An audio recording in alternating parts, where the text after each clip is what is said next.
Həzrət İsa ilə yol gedir. Həzrət İsa çıxırdı da adət idi də dənizin üstündə yol getmək. Onun üçün bir kimi bizim kimi asfaltda yol gedirik. Səhabəsi də gəlir dalıca deyir ki, dayanır. Deyir, nə oldu dayandın? Deyir, mən suyun üstündə adam gəzər. Deyir ki, Allaha təvəkkül elə, bismillah de, gəl. Həzrət İsa'nın sözü ona təsir edir, Allaha sığınır, deyir, o gedir suyun üzərində, bu da gedir. Gedə, bu mən var axı, bu lənətə gəlmiş mən. Rahat bıraxmır adamı. Öz-özünə deyir ki, bu İsa ruhullahdır, Peyğəmbərdir, o heç. Suyun üstü ilə gəzir, təbiidir.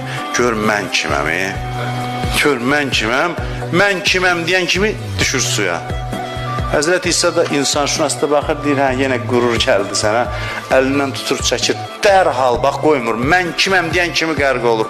Bu sadə bir hadisədə həyat qanunu gizlənir. Haçan ürəyəcəm, mən gəldi, dinən, stop.